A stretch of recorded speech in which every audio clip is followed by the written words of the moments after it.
What is up, ladies and gentlemen? It's Seth Velez with episode number 5 of You've Got Cancer, Now What? And today we are talking all about how to talk to your doctors and why it's important. You know you make me wanna kick my heels up and throw my hands up and... The very first point that I want to make is to always keep in mind, you are paying your doctors. Now, I know it's a concept that you're not really used to because you don't really think about it like you pay your copay, but it's not like paying a bill, right? Especially if you have insurance. If you don't, then you know exactly what I'm talking about. But what I'm trying to say is doctors provide a service, the same type of service that you would get at like a restaurant, or going to get your oil changed, or hiring a DJ for your wedding. Either way, a doctor provides a service. You're paying for that service. You should have a service that you are content with, because at the end of the day, you're footing the bill. Don't forget that. Do not forget that you pay doctors. I just wanted to preface my conversation about talking to them with letting you know that you pay them. You pay them money, okay? They make money off of you. Make sure that you're happy and you're satisfied with the service, because at the end of the day, ladies and gentlemen, you're paying the doctors. One of the biggest things about talking and dealing with doctors is understanding that you need to have a relationship with them, okay? A better relationship than you have with your significant other. The doctor's main goal is to cure you from cancer. You need to be able to trust that they can do that.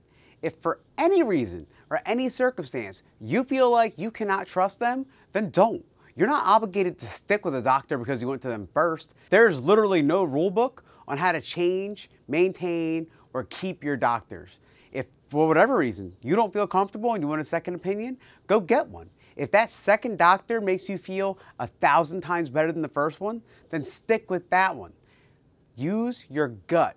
Understand that you are not forced to deal with somebody just because you were recommended to them by your primary, or you were recommended to that particular hospital because your primary deals with them, or they're the better cancer hospital in your area. Understand that your comfort and your relationship with your doctor is huge. You need to trust them. They need to trust that you trust them. That is a big, big deal. I can't stress that enough. And if you don't feel comfortable with a doctor, do not feel obligated to stick with them. Find somebody you're comfortable with and build a relationship, because at the end of the day, these people are going to be treating you for a very long time. So during my treatment, I dealt with a lot of doctors, starting with dermatologists and ending with a team of blood cancer specialists. In my experience, I have found that not every doctor is created equal. Think about it. Have you ever gone to get like work done on your car and talked to the mechanic and thought to yourself, man, this guy sounds like a real asshole and doesn't sound like he knows what he's doing. I'm probably going to find someone else. Well, you can feel that way about doctors too. And honestly and truly, I did. Not every doctor that I ran into or every doctor that was on my case made me feel like I should feel 100% comfortable with them. And I didn't. There was one doctor in particular that would come in the mornings when I was in the hospital for inpatient chemo and just tell me that things were okay. Not explain what was okay, why it was okay, why nothing changed. Just literally told me, yes, that's okay. It's fine. And would walk out. And that was a problem. That really was. That doctor did not make me feel comfortable. There was not a good relationship there. However, there were a ton of doctors that I met with, from the dermatologists to the palliative care doctors, that I clicked with, that were absolutely amazing, that gave me so much information and so much insight, and I felt so comfortable. Literally felt like they could save the world. So I just want to give you the heads up that not every doctor is going to be right. And again, referring to my first point of you pay them, make sure you find the doctor that's right for you. And if you're in a hospital getting treated, I can understand that it's a little bit different and maybe the circumstances are not the same. But if you're not and you're doing outpatient stuff, like, find a doctor that's right for you. Get a second opinion. It's totally okay. At the end of the day, it's your dollars. Don't forget that. When it comes to talking to your doctor, please don't hold back. Let them know everything. Let them know how you're feeling physically and let them know how you're feeling emotionally.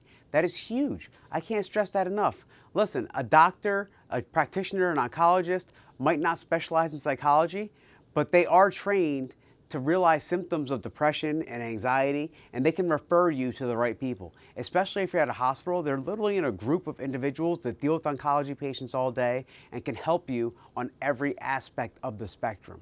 So when you're talking to your doctors, do not be afraid to express yourself fully. Let them know your fears. Let them know what you feel confident about. Let them know how you feel about them. Let them know how you're feeling emotionally. Let them know how you're feeling physically.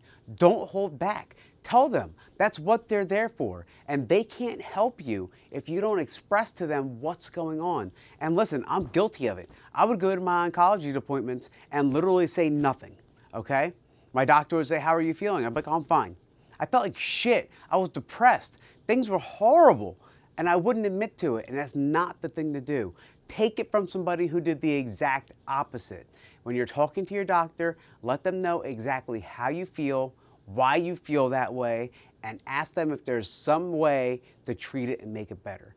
It's the only way it's going to get you through what you're going through. At the end of the day, doctors are the experienced ones. They have been doing this. If you're at a credible place, these doctors have dealt with your cancer, you hope. In my case, they didn't, but it's all right. You need to trust them, and you need to be able to talk to them and let them know that you trust them and ask them for advice. Seek advice from your doctors. That's why they're there. And again, to refer to point number one, you're paying them. So remember that.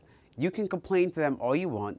Don't feel bad about doing it, because at the end of the day, their paycheck is getting cut partly because of you. Remember, they're there for you. It's a service they're there to provide. They're there to help you, and 98% of doctors out there legitimately give a shit about how you are. They care, and they want you to be better. They don't want you to die from this disease. So just remember that. They're there to help you, and they genuinely want to. So use them for that, guys. Talk to your doctors. As always, I appreciate you guys taking the time out to watch these videos. It really means a lot to me. If you found any part of this video helpful, please like or subscribe. And also, for everything You've Got Cancer Now What related and updates, make sure to follow me on Instagram at DJ Seth V. Thank you again, and we'll see you next week.